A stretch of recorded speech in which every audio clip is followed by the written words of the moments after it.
이번 주 고민 상담 한번 해보겠습니다. 사연자님은 피리님이시고요. 연령은 20대이시고 고민사항은 경제적 자유 그리고 자산관리에 관심이 많으십니다. 사연 한번 읽어볼게요. 안녕하세요. 우연히 투자 유튜브를 보던 중 투자개로님의 유튜브를 보고 늘 존경하는 마음으로 시청한 28살 공무원 4년차 주부린입니다. 저는 2019년 상반기부터 테슬라 모델 3에 관심을 가지게 되어 수많은 고민 끝에 2019년 8월 20일경 모델 3를 예약하셨네요. 문득 제가 관심을 가지는 회사에 투자를 해야겠다는 생각이 들어서 2020년 1월 첫 대출 6천만 원과 제 기존 자금 2천만 원으로 테슬라 주식을 샀습니다.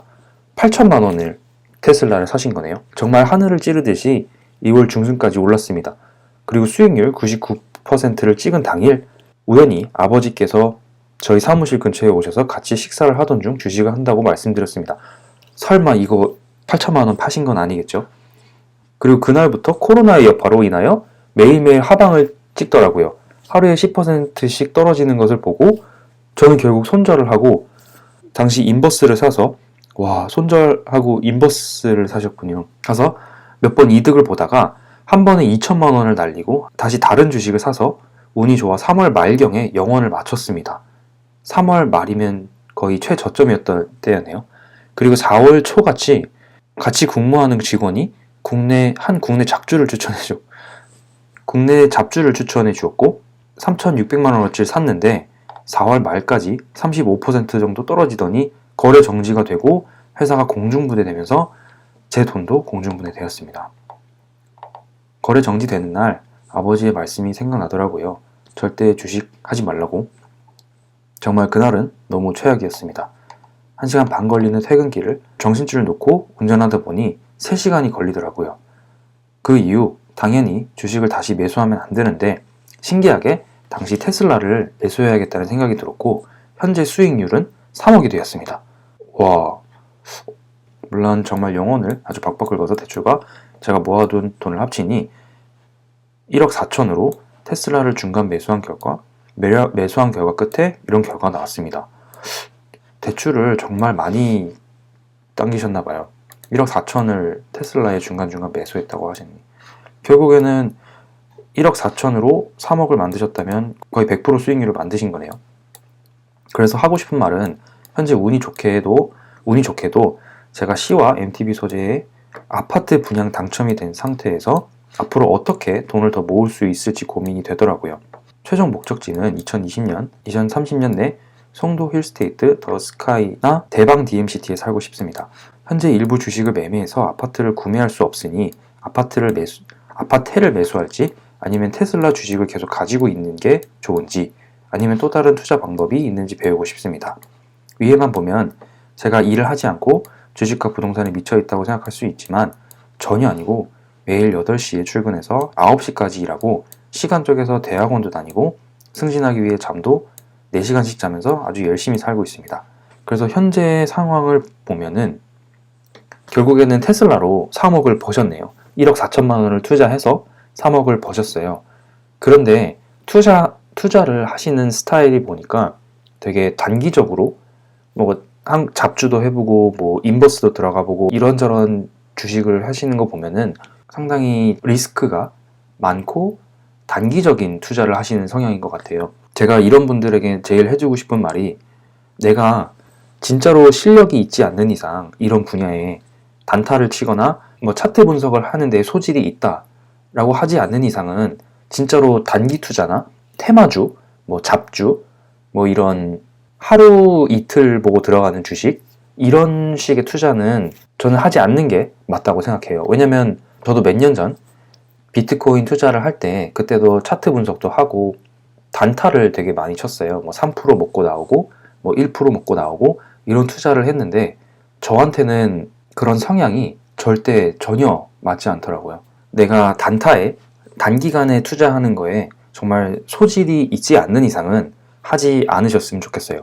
워렌 버핏이 한 말 중에 이런 말이 있는데 만약 여러분이 살면서 주식을 사고 팔 수 있는 숫자가 20개의 주식만 사고 팔 수 있다면 정말 얼마나 신중하게 그리고 얼마나 열심히 공부를 해서 각 주식을 찾아서 투자하지 않겠어요? 그러니까 결국 그런 마인드로 내가 만약에 어떠한 주식을 산다고 하면은 무조건 정말 신중하게 분석해보고 정말 장기적으로 가져갈 생각으로 투자를 해야지, 누군가가 이거 사라고 해서 사거나 아니면 누군가가 이게 곧 오를 거다라고 해서 사는 건 나한테는 정말 도움이 하나도 되지 않아요. 결국엔 내가 스스로 공부를 해서 낚시를 하는 방법을 터득을 해야지, 항상 누군가가 떠먹여다 주면은 결국엔 난 배우는 게 없게 되고, 배우는 게 없으면 실력도 늘지 않고, 실력이 늘지 않으면 돈도 더 못 버는 거죠. 그래서 저는 항상 공부를 할 때 나만의 논리를 세우고 이 논리가 맞는지 아닌지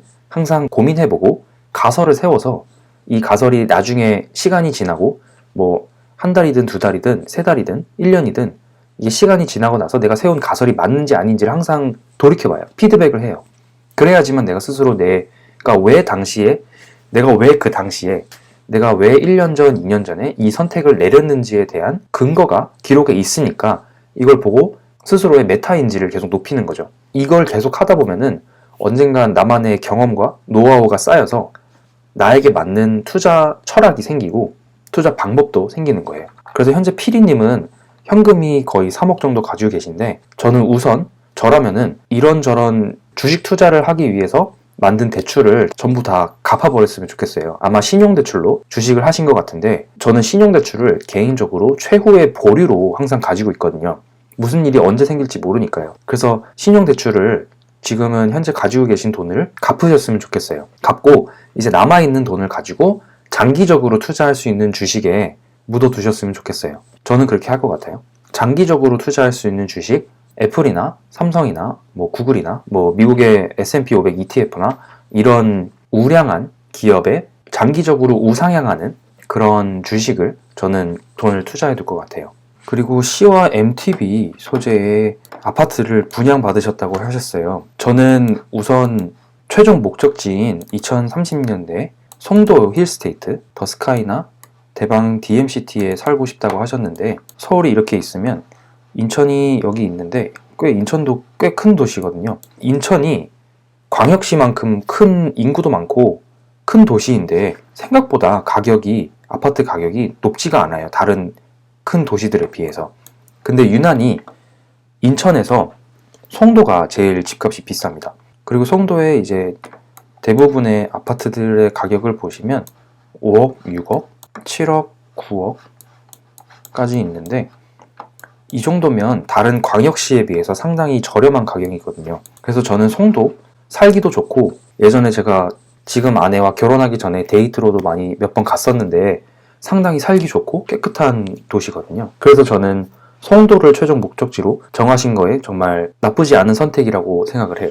그러기 위해선 우선은 C와 MTB의 집을 분양을 받으셨다고 하셨어요. 그 C와 MTB가 어디 있는지 찾아보니까 C역 밑에 여기가 C와 공단이 있는데, C와 공단 밑에 C와 멀티 테크노밸리라고 해서 이곳에 테크노밸리가 생겨요.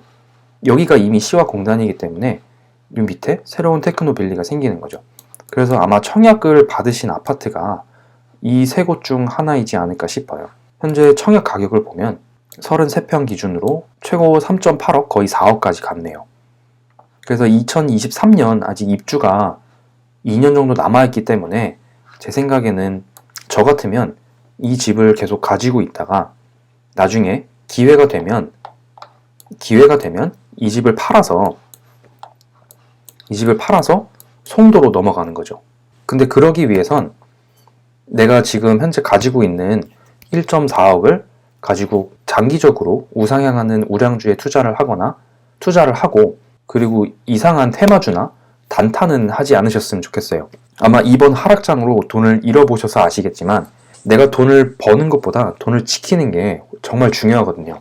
그래서 저 같으면 우선은 첫 번째는 테슬라로 번 3억을 가지고 신용대출, 주식을 하려고 대출을 받으신 그 돈을 모두 다 우선은 갚을 것 같아요. 그리고 신용대출은 항상 최후의 보유로 가지고 있는 거죠. 그리고 두 번째는 이제 1억 5천 정도가 남아있으니 이 1억 5천을 가지고 뭐 예를 들어서 1억 같은 경우에는 뭐 우량주를 계속 꾸준히 투자를 하거나 잃지 않을 곳에 돈을 넣어두는 거죠. 그리고 나머지 5천만 원은 약간은 리스크 테이킹을 할 수 있는 주식에 내가 공부해서 들어가는 것도 나쁘지 않을 것 같아요. 약간 분산 투자를 하는 거죠. 그리고 청약을 받으신 아파트는 우선 2023년까지 가지고 있다가 나중에 기회가 되면 그 집을 팔아서 송도로 넘어가는 거예요. 아직 나이가 젊으시기 때문에 굳이 너무 무리해서까지 지금 당장 막 송도에 들어갈 필요는 저는 없을 것 같아요. 그리고 나중에 결혼도 생각해야 되니까 결혼할 시기가 오면은 내가 실거주할 수 있는 집을 미리 마련하는 것도 나쁘지 않을 것 같아요. 만약에 2023년에 분양받으신 집에 들어갈 수 있다면 더 베스트이고요. 그리고 나서 그 집에서 신혼을 지내다가 기회가 되면 이제 송도로 넘어가는 게 어떨까 싶습니다. 저는 저의 로드맵을 그렇게 가져갈 것 같아요. 너무 조급하게 단기간에 큰 돈을 벌어야겠다는 생각은 가지지 않으셨으면 좋겠어요.